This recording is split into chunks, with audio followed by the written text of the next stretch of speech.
بسم اللہ الرحمن الرحیم۔ السلام علیکم۔ اس ویڈیو میں ہم کتاب موت کا منظر کو آگے کنٹینیو کریں گے۔ اس سے پہلے اگر آپ نے سبسکرائب نہیں کیا تو سبسکرائب کر لیں اور بیل آئیکن پریس کر دیں۔ تو شروع کرتے ہیں۔ گالی گلوچ، فحش کلامی، جھگڑا و فساد سے بچیں۔ حضرت ابو ہریرہ رضی اللہ عنہ فرماتے ہیں کہ انہوں نے نبی کریم صلی اللہ علیہ وسلم کو کہتے ہوئے سنا، بے شک انسان ایک کلمہ بولنے کی وجہ سے جہنم میں چلا جاتا ہے، حالانکہ اس انسان اور جہنم کے درمیان مشرق و مغرب کی دوری ہوتی ہے۔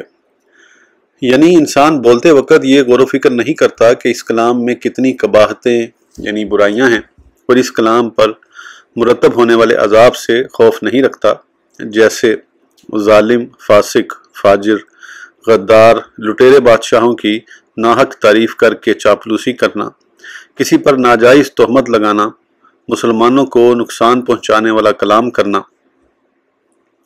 نبی کریم صلی اللہ علیہ وسلم، صحابہ کرام، اولیاء اعظام کی شان میں گستاخانہ کلام، ہر طرح کے کفریہ کلمات جہنم میں جانے کا ذریعہ ہیں۔ اسی وجہ سے نبی کریم صلی اللہ علیہ وسلم نے زبان کی حفاظت کرنے کا خصوصی حکم فرمایا۔ جو شخص اللہ تعالیٰ اور آخرت پر ایمان رکھتا ہے، اسے چاہیے کہ اچھی بات کرے یا خاموش رہے۔ اس لیے ہر انسان پر لازم ہے کہ کلام کرنے سے پہلے اس میں غور و فکر کرے۔ اگر اس میں کوئی مصلحت نظر آئے تو کلام کرے، ورنہ خاموش رہے۔ حضرت عبداللہ بن مسعود رضی اللہ عنہ فرماتے ہیں کہ رسول اللہ صلی اللہ علیہ وسلم نے فرمایا، مسلمان کو گالی دینا فسق یعنی بہت بڑا گناہ ہے، اور مسلمان کے ساتھ قتال کرنا کفر ہے۔ اس حدیث پاک سے واضح ہوا کہ کسی مسلمان کو ناحق گالی دینا حرام ہے اور بہت بڑا گناہ ہے۔ ایسے ہی اگر کسی مسلمان کو اس لیے قتل کرے کہ یہ مسلمان کیوں ہے تو حقیقتاً کفر ہے، اور اگر باطل طریقے پر کسی مسلمان سے جھگڑا کیا تو یہ کفران نعمت یعنی نعمت کی ناشکری ہے، جو آخر کار انسان کو حقیقتاً کفر کی طرف پہنچا دیتی ہے۔ کیونکہ جب انسان اسلامی بھائی چارے، اخوت اسلامی کا پاس نہ کرے اور اللہ تعالیٰ کی نعمتوں کا شکریہ ادا کرنا چھوڑ دے تو ایسے انسان سے کفریہ کلمات سرزد ہونا کوئی بعید نہیں۔ جس کسی انسان کے ہاتھ اور زبان سے دوسرا مسلمان محفوظ نہ ہو تو یہ انسان کامل مسلمان ہو ہی نہیں سکتا۔ کامل مسلمان وہی ہے کہ جس کی زبان اور ہاتھ سے مسلمان محفوظ رہیں۔ کسی مسلمان کا کافر کہنے کا وبال۔ حضرت ابن عمر رضی اللہ عنہ فرماتے ہیں کہ رسول اللہ صلی اللہ علیہ وسلم نے فرمایا، جو شخص بھی کسی دوسرے کو کافر کہتا ہے وہ دونوں میں ایک کی طرف لوٹے گا۔ یعنی اگر ایک شخص نے دوسرے کو کافر کہا، وہ فی الواقع ہے ہی کافر، تو ٹھیک ہے، یہ کفر اس کی طرف جائے گا کیونکہ وہ تو کافر ہے۔ لیکن اگر اس کا کافر ہونا یقینی نہ ہو تو اس شخص نے اگر حلال سمجھ کر اسے کافر کہا تھا، گناہ اور وبال اس کی طرف آئے گا۔ خصوصی توجہ کے قابل، اگر کسی شخص کی کتاب میں کفریہ عبارات ہوں تو یہ کہا جا سکتا ہے کہ اس عبارت سے کفر لازم آ رہا ہے، یہ لزوم کفر ہے۔ لزوم کفر نہیں، لیکن اگر اس شخص کو بتایا جائے کہ تمہاری یہ عبارت کفریہ ہے، وہ کوئی صحیح جواب نہ دے سکے اور کسی قسم کی صحیح تعویل نہ کر سکے اور اپنی کفریہ عبارت پر قائم رہے، یعنی ڈٹ جائے باوجود بتانے کے عبارت کو نہ نکالے، تو اب کافر ہوگا، کیونکہ یہ التزام کفر ہے اور التزام کفر ہے۔ حضرت ابو ہریرہ رضی اللہ عنہ فرماتے ہیں کہ رسول اللہ صلی اللہ علیہ وسلم نے فرمایا، دو شخص ایک دوسرے کو گالی دیتے ہیں، جو کہیں گے اس تمام کا گناہ ابتدا کرنے والے پر ہوگا جب تک مظلوم حد سے تجاوز نہ کرے۔ گالی سن کر صبر کرنا، معاف کر دینا بہتر ہے۔ اللہ تعالیٰ اس پر انعام و اکرام فرماتا ہے۔ اللہ تعالیٰ نے صبر کرنے والے کی تعریف ان الفاظ مبارکہ سے کی ہے، وَلِمَنْ صَبَرَ وَغَفَرَ إِنَّ ذَلِكَ لَمِنْ عَزْمِ الْأُمُورِ، اور بے شک جس نے صبر کیا اور بخش دیا تو یہ ضرور ہمت کے کام ہیں۔ معاف کرنا بہتر ہے، لیکن اگر کوئی شخص بدلہ لینا چاہے تو اس مقدار میں یہ بھی گالی دے سکتا ہے جس مقدار میں اس نے اسے گالی دی ہے، اس سے تجاوز نہ کرے۔ انصاف سے بدلہ لینے کے متعلق اللہ تعالیٰ نے فرمایا وَلَا مَنِ انتَصَرَ بَعْدَ ظُلْمِهِ فَأُولَٰئِكَ مَا عَلَيْهِم مِّن سَبِیل، اور بے شک جس نے اپنی مظلومی پر بدلہ لیا ان پر کچھ مواخذہ یعنی پکڑ کی راہ نہیں۔ لیکن یہ بھی خیال رہے کہ اگر کوئی شخص اسے ناحق زنا وغیرہ کی تہمت لگائے تو یہ جواباً تہمت نہیں لگا سکتا، البتہ حد قذف لگائی جائے۔ اگر کوئی اس کے متعلق کسی قسم کا جھوٹ بولے تو یہ اس کے جواب میں جھوٹ نہیں بول سکتا۔ اگر کوئی شخص سلف صالحین کو گالی دے تو یہ اس کے جواب میں گالی نہیں دے سکتا، یعنی معاذ اللہ اگر کوئی شخص حضرت صدیق اکبر، حضرت فاروق اعظم، حضرت عثمان ذو النورین، حضرت امیر معاویہ، حضرت عائشہ صدیقہ رضی اللہ عنہم پر لعن و طعن کرے تو اس کے جواب میں اہل بیت کی شان میں گستاخی حرام ہے، دونوں ایک جیسے لعنتی ہوں گے۔ اسی طرح اہل بیت کی شان میں گستاخی کرنے والے کے جواب میں صحابہ کرام کی شان میں گستاخی حرام ہے، دونوں ایک جیسے حرام کام کر رہے ہیں۔ جو لوگ شیعہ حضرات کی مخالفت میں حضرت علی رضی اللہ عنہ اور حسین کریمین رضی اللہ عنہما کی شان کو چھپاتے ہیں وہ نادان و احمق ہیں۔ صحابہ کرام اہل بیت اطہار کی شان کو تسلیم کرنے کے بغیر ایمان مکمل ہی نہیں۔ حکایت: ہارون رشید کے بیٹوں میں سے ایک غصے کی حالت میں اس کے پاس آیا اور کہنے لگا فلاں کوتوال کے لڑکے نے مجھے ماں کی گالی دی ہے۔ ہارون رشید نے یہ سن کر اپنی بادشاہی کے ارکان کو طلب کیا۔ ان کے جمع ہونے پر پوچھا کہ ایسے شخص کا بدلہ کیا ہونا چاہیے جو بادشاہ وقت کے بیٹے کو ماں کی گالی دے۔ ایک شخص نے مشورہ دیا کہ اسے قتل کر دیا جائے، دوسرے نے مشورہ دیا اس کی زبان کاٹ دی جائے، تیسرے نے مشورہ دیا کہ اس کی جائیداد ضبط کر لی جائے اور اسے جلا وطن کر دیا جائے۔ ہارون رشید نے بیٹے کی طرف توجہ کرتے ہوئے کہا اے بیٹے، کرم تو یہ ہے کہ تم معاف کر دے، اگر تم معاف کرنے کی طاقت نہیں رکھتا تو بھی اسے گالی دے دے، لیکن یہ خیال کرنا کہ جتنی گالی اس نے تجھے دی تھی اتنی ہی ہو، ان سے تجاوز نہ ہو۔ اگر تم نے تجاوز کیا تو یہ تمہاری طرف سے ظلم ہوگا۔ اب اس لڑکے کو تم پر زیادتی کا بدلہ لینے کے لیے دعویٰ کرنے کا حق ہوگا۔ عقلمندوں کے نزدیک وہ شخص بہادر پہلوان نہیں جو مست ہاتھی کے ساتھ لڑائی کرے، بلکہ حقیقتاً بہادر شخص وہ ہے جس کو غصہ آئے تو وہ اپنے غصے پر قابو پا سکے اور بیہودہ کلام نہ کرتا پھرے۔ کاش آج کے ظالم حکام کو بھی عدل و انصاف کرنے کا سلیقہ آتا، بے تدبیر مشیر و وزیر کی بات کو کوئی حیثیت نہ دیتے، بلکہ اللہ اور رسول صلی اللہ علیہ وسلم کے ارشادات پر عمل کرتے۔ حضرت علی رضی اللہ عنہ امام زین العابدین بن حسین بن علی بن ابن طالب سے روایت ہے کہ رسول اللہ صلی اللہ علیہ وسلم نے فرمایا کہ انسان کا اچھا اسلام یہ ہے کہ وہ لا یعنی اشیاء کو چھوڑ دے، یعنی انسان کے کامل ایمان اور اچھے اخلاق اور اسلام کے محاسن و کمالات میں سے یہ ہے کہ انسان لا یعنی چیزوں کو چھوڑ دے۔ فضول و لغو باتیں ہوں یا کام، اسی طرح نظر و فکر میں فطور، سب لا یعنی چیزیں ہیں۔ ہر قول و فعل، نظر و فکر جس میں دینی اور دنیاوی فائدہ نہ ہو، اس میں اللہ تعالیٰ اور اس کے رسول صلی اللہ علیہ وسلم کی رضامندی نہ ہو، اس کے بغیر زندگی بسر ہو سکے، اس کے چھوڑنے میں کوئی نقصان نہ ہو، تو ایسی چیزوں سے انسان کو دوری اختیار کرنی چاہیے، کیونکہ انسان کو ایسے امور میں مشغول ہونا چاہیے جو اس کے لیے دین و دنیا میں بہتری کا سبب بنے، کمالات علمی حاصل ہوں اور ایسے عملی فضائل حاصل ہوں جن کی وجہ سے انسان کی عاقبت سمجھ سکے، اعلیٰ اور دائمی سعادت حاصل ہو سکے۔ اسی لیے اللہ تعالیٰ نے فلاح پانے والوں کی شان بیان فرمائی، والذین ہم عن اللغو معرضون، یہ وہ لوگ ہیں جو لغو و بیہودہ سے اعراض کرتے ہیں۔ صوفیہ کرام کا تقویٰ۔ صوفیہ کرام تو کہتے ہیں کہ اگر کوئی شخص کہیں سیر کے لیے جائے تو قدرتی مناظر دیکھے، پہاڑ، نہریں یا اور راستے میں کئی واقعات درپیش آتے ہیں، کئی لوگوں سے ملاقاتیں ہوتی ہیں، انسان سیر کے لیے اچھا لباس زیب تن کرتا ہے، اچھے اچھے کھانے کھاتا ہے، سیر سے واپس ہو کر ان چیزوں کا ذکر بھی بلا مقصد اور لا یعنی ہے، ان چیزوں کے ذکر کے بغیر بھی چارہ کار ہے، لہٰذا ان کو بھی چھوڑ دے۔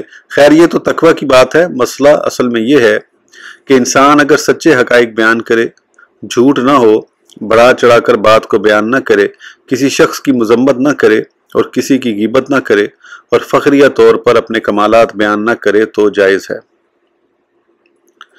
حکایت: ایک بزرگ ولی اللہ عارف باللہ کہیں سے گزرے، ایک 2 منزلہ مکان دیکھ کر پوچھا یہ کب سے بنا ہے؟ اتنا پوچھتے ہی خیال آیا کہ اس سوال کا کوئی مقصد نہیں تھا اپنے نفس کی طرف توجہ کرتے ہوئے کہا، تو لا یعنی چیزوں کا سوال کرتا ہے، اب 1 سال روزے رکھ کر اس کا کفارہ ادا کرنا ہے۔ حضرت ابوبکر صدیق رضی اللہ عنہ کی شان۔ حضرت ابو ہریرہ رضی اللہ عنہ سے مروی ہے کہ ایک شخص حضرت ابوبکر صدیق رضی اللہ عنہ کو گالی دے رہا تھا۔ نبی کریم صلی اللہ علیہ وسلم بھی تشریف فرما تھے، آپ یہ معاملہ دیکھ کر تعجب اور تبسم فرما رہے تھے۔ جب اس شخص نے زیادہ ہی گالی دینی شروع کر دی تو حضرت ابوبکر صدیق رضی اللہ عنہ نے بھی اس کی کسی بات کو جواب دے دیا۔ نبی کریم صلی اللہ علیہ وسلم غصے سے وہاں سے اٹھ کر چلے گئے۔ حضرت صدیق اکبر رضی اللہ عنہ آپ کو جا ملے اور عرض کیا، یا رسول اللہ صلی اللہ علیہ وسلم، وہ مجھے گالی دیتا رہا، آپ تشریف فرما رہے اور میں نے اس کی کسی ایک گالی کا جواب دیا تو آپ وہاں سے اٹھ کر کھڑے ہوئے۔ آپ نے فرمایا، تمہارے ساتھ ایک فرشتہ تھا جو تمہاری طرف سے اسے جواب دے رہا تھا، جب تم نے خود جواب دیا تو شیطان آ گیا۔ پھر نبی کریم صلی اللہ علیہ وسلم نے فرمایا، اے ابو بکر، 3 چیزوں حق ہی ثابت ہو کر رہتی ہیں، جب کسی انسان پر ظلم کیا جائے تو وہ صرف اللہ تعالیٰ کی رضا کی خاطر درگزر کرے تو اللہ تعالیٰ اپنی امداد سے اس کی عزت افزائی فرماتا ہے، اور جب بھی کوئی انسان اپنے اقربا پر صلہ رحمی کی خاطر اپنے عطیات کا دروازہ کھولتا ہے تو اللہ تعالیٰ خیر و برکت کی کثرت سے اس کے مال کو بڑھا دیتا ہے، اور جب انسان کثیر مال جمع کرنے کی غرض سے اپنے آپ پر سوال کرنے مانگنے کا دروازہ کھولتا ہے، اللہ تعالیٰ اس کے مال کو بہت ہی کم کر دیتا ہے۔ حدیث پاک کی وضاحت۔ نبی کریم صلی اللہ علیہ وسلم تعجب فرما رہے تھے کیونکہ آپ کی موجودگی میں ایک شخص کا گالیاں دینا اور آپ سے بھی حیا نہ کرنا، اور حضرت ابوبکر صدیق رضی اللہ عنہ کا کامل صبر اور آپ کی وفا، یہ تعجب کے اسباب تھے۔ اور آپ کے مسکرانے کی وجہ کیا تھی کہ دونوں شخصوں کا فرق آپ کے سامنے ہونا، اور ایک کے فعل پر کامل سزا اور دوسرے کے فعل پر کامل رحمت کا مرتب ہونا، اور اللہ تعالیٰ کے جلال و جمال کے انوار کا آپ پر کامل منکشف ہونا، یہ آپ کے مسکرانے کے اسباب تھے۔ حضرت صدیق اکبر رضی اللہ عنہ نے اس کے بعض کلام کا جواب دیا جو جائز تھا، لیکن شان صدیقی بلند و بالا ہونے کی وجہ سے آپ کے لائق یہ بھی نہیں تھا۔ اسی وجہ سے نبی کریم صلی اللہ علیہ وسلم نے غصہ فرمایا کہ تمہاری شان کے مطابق صبر کرنا ہی تھا۔ اسی وجہ سے فرمایا گیا کہ نیکوکار کی نیکیاں بھی مقربین کے لیے ناروا کام ہوتے ہیں۔ نبی کریم صلی اللہ علیہ وسلم کا غیظ و غضب آپ کے چہرے کے آثار سے سمجھ آ جاتا تھا۔ ان آثار سے ہی حضرت ابوبکر صدیق رضی اللہ عنہ نے آپ کے غضب کو پہچانا۔ آپ کا مجلس سے اٹھ کر چلا جانا اللہ تعالیٰ کے اس ارشاد گرامی کے مطابق تھا، وَإِذَا سَمِعُوا اللَّغْوَ أَعْرَضُوا عَنْهُ، ایمان والے جب لغو باتیں سنیں تو اس سے اعراض کر لیتے ہیں۔ حضرت صدیق اکبر رضی اللہ عنہ کو نبی کریم صلی اللہ علیہ وسلم کے کام محب تھے، بلکہ محبوب بھی۔ یہی وجہ ہے کہ نبی کریم صلی اللہ علیہ وسلم کے ناراض ہو کر اٹھ جانے کو آپ برداشت نہ کر سکے تو آپ کو جا ملے اور آپ سے عرض کیا، یا رسول اللہ صلی اللہ علیہ وسلم، آپ مجھے حکمت تو بتائیں کہ اس کی گالیوں کو آپ سنتے رہے اور میرے جواب کو آپ نے برداشت نہ کیا، اس میں کیا وجہ ہو سکتی ہے؟ حضرت صدیق اکبر رضی اللہ عنہ کے کامل صبر پر آپ کی معاونت فرشتہ کر رہا تھا۔ کتنی عظیم آپ کی شان ہے۔ آپ نے جواب دیا تو گویا اپنے نفس کی بات کو تسلیم کیا اور اپنی معاونت خود کی۔ یہ اصل میں شیطانی وسوسہ تھا، کیونکہ انسان جب مظلوم ہوتا ہے شیطان اسے ظالم بنانے کی کوشش کرتا ہے، اور یہ طریقہ یعنی ظالم بننا اللہ تعالیٰ اور اس کے رسول صلی اللہ علیہ وسلم کو ناپسند ہے۔ حبیب پاک علیہ التحیہ والثنا فرماتے ہیں، مظلوم بندہ بن کر رہو، ظالم بندہ نہ بنو۔ حدیث پاک میں ہے 3 چیزیں ہو کر رہتی ہیں۔ پہلی چیز، کسی پر ناحق ظلم کیا جائے تو وہ صرف اللہ تعالیٰ کی رضا کی خاطر اسے معاف کرے تو اس کے عوض اللہ تعالیٰ اسے اپنی امداد سے نوازتا ہے۔ ظلم کی تعریف لغت کی معتبر کتاب القاموس میں ہے۔ کسی چیز کو اپنی جگہ نہ رکھنا ظلم ہے۔ اسی وجہ سے فاسق و فاجر کی مدح سرائی بھی ظلم ہے۔ لہذا کسی کو گالی دینا، فحش کلامی، غیبت، چغل خوری، جسمانی ایذا پہنچانا، کسی کو کھیل کود میں مبتلا کر کے نیکی سے دور کرنا، سب ظلم ہے۔ اسی طرح مجرم کو اگر معاف کرنے سے اس کے جرائم میں اضافہ ہو تو معاف کرنا بھی ظلم ہے، اور غیر مجرم کو مجرم کہہ کر قید و بند کی صعوبتیں پہنچانا ظلم عظیم ہے۔ حدیث پاک میں ایک لفظ استعمال ہوا، فیغمس، یہ اغمزہ سے لیا گیا ہے، اصل اس کا معنی آنکھوں کی پلکوں کو ملانا یعنی آنکھیں بند کرنا، پھر اس کا معنی آراز کرنا، درگزر کرنا لیا جاتا ہے۔ اسی وجہ سے اکثر طور پر اہل علم معاف کرنے کی جگہ چشم پوشی کا لفظ بھی استعمال کرتے ہیں۔ یہ بھی خیال رہے کہ حدیث پاک کے بعض نسخوں میں فیغفی بھی استعمال ہوا ہے جو آفا سے لیا گیا ہے، جس کا معنی ہی عفو ہے یعنی معاف کرنا، درگزر کرنا ہے۔ معاف کرے صرف اللہ تعالیٰ کی رضا کے لیے، اللہ کی رحمت و نصرت کا مستحق ہوگا، اور اگر فخر کے طور پر یا اپنا چرچا کرنے کے لیے، ریاکاری کے لیے معاف کرے تو اس فضل کا مستحق نہیں ہوگا۔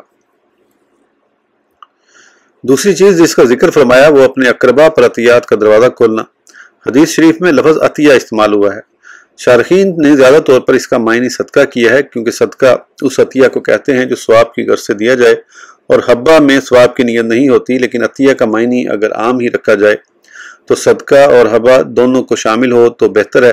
اس شخص کا عطیات میں ارادہ نہ ہو، پھر اللہ تعالیٰ اس کے مال میں ظاہری باطنی برکتیں عطا فرماتا ہے۔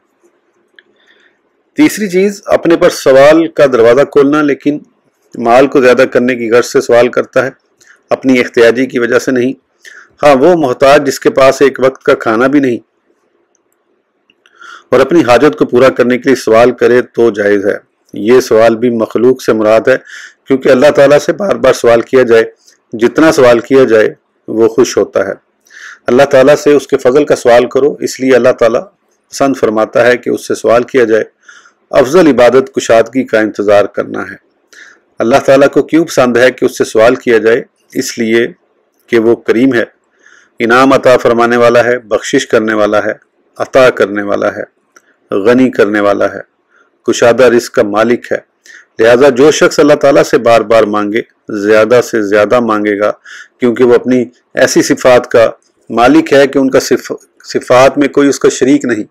جب دینے والے کی رحمت میں کوئی کمی نہیں تو لینے والوں کو اپنی حماقت سے اپنے دامن کو تنگ کرنے کی کیا ضرورت ہے؟ افضل عبادت یہ ہے کہ دعا بھی کرتا رہے اور ساتھ ساتھ مصائب و آلام سے نجات کے لیے صبر و تحمل سے منتظر رہے۔ اللہ تعالیٰ نام مانگنے پر ناراض ہوتا ہے۔ حضرت ابو ہریرہ رضی اللہ عنہ سے مروی ہے کہ نبی کریم صلی اللہ علیہ وسلم نے فرمایا، جو شخص اللہ تعالیٰ سے سوال نہیں کرتا اللہ تعالیٰ اس پر ناراض ہوتا ہے۔ اس حدیث پاک کی وضاحت ملا علی قاری رحمۃ اللہ علیہ فرماتے ہیں، اس لیے کہ اللہ تعالیٰ سے سوال نہ کرنا علامت تکبر ہے اور رب سے مستغنا ہونے کی علامت ہے۔ یہ بندے کے لیے جائز نہیں کہ اللہ تعالیٰ سے اپنے آپ کو بے پرواہ سمجھے، بلکہ یہ بدبختی کی علامت ہے۔ اللہ تعالیٰ کے غضب سے مراد یہ ہے کہ اللہ تعالیٰ اسے عذاب دینے کا ارادہ فرماتا ہے۔ کسی مسلمان کے سامنے اس کے کافر آباء و اجداد کی برائی۔ روایت بیان کی گئی ہے کہ نبی کریم صلی اللہ علیہ وسلم نے طائف کی طرف جاتے ہوئے راستے میں حضرت ابوبکر رضی اللہ عنہ سے ایک قبر کے متعلق پوچھا، یہ کس کی قبر ہے؟ آپ نے کہا، یا رسول اللہ صلی اللہ علیہ وسلم، یہ اللہ تعالیٰ اور اس کے رسول صلی اللہ علیہ وسلم کے نافرمان شخص سعید بن عاص کی قبر ہے۔ اس شخص کا بیٹا عمر بن سعید رضی اللہ عنہ بھی ساتھ تھا۔ وہ سن کر غصے میں آ گیا۔ اس نے کہا، یا رسول اللہ صلی اللہ علیہ وسلم، یہ اس شخص کی قبر ہے جو ابو قحافہ والد ابی بکر سے زیادہ مہمان نواز اور بہادر تھا۔ حضرت ابوبکر رضی اللہ عنہ نے عرض کیا، یا رسول اللہ صلی اللہ علیہ وسلم، یہ میرے ساتھ ایسی کلام کر رہا ہے حالانکہ اس کا باپ کافر ہے اور میرے باپ مسلمان ہیں۔ آپ صلی اللہ علیہ وسلم نے فرمایا، اے ابوبکر درگزر کرو۔ آپ وہاں سے چلے تو حضرت ابوبکر رضی اللہ عنہ کی طرف توجہ کرتے ہوئے فرمایا، اے ابوبکر رضی اللہ عنہ، جب تم کافروں کا ذکر کرو تو عمومی طور پر ذکر کیا کرو، خصوصی طور پر ان کا نام لے کر ذکر نہ کیا کرو، کیونکہ اس طرح ان کے بیٹوں کو غصہ آتا ہے۔ فوت شدہ انسان کو گالی دینا عظیم جرم ہے۔ حضرت معاذ رضی اللہ عنہ فرماتے ہیں کہ مجھے رسول اللہ صلی اللہ علیہ وسلم نے فرمایا، میں تمہیں مسلمان کو گالی دینے یا عادل حاکم کی نافرمانی کرنے سے منع کرتا ہوں، اور فوت شدہ کے در پہ ہونا بہت ہی شدید ہے، یعنی کسی فوت شدہ کو گالی دینا، اسے برا کہنا بہت شدید جرم ہے، تو انسان کا اس سے اجتناب کرنا ضروری ہے۔ حضرت مسروق رضی اللہ عنہ فرماتے ہیں کہ حضرت عائشہ رضی اللہ عنہ کے پاس حاضر ہوا۔ آپ نے کسی شخص کے متعلق پوچھا، فلاں کا کیا حال ہے؟ آپ نے فرمایا، اللہ تعالیٰ اس پر لعنت کرے۔ میں نے کہا، وہ شخص فوت ہو گیا ہے۔ آپ نے فرمایا، رحم اللہ، اللہ اس پر رحم کرے۔ میں نے کہا، یہ کیسے؟ یعنی پہلے آپ لعنت کی دعا کر رہی تھی، اب رحمت کی۔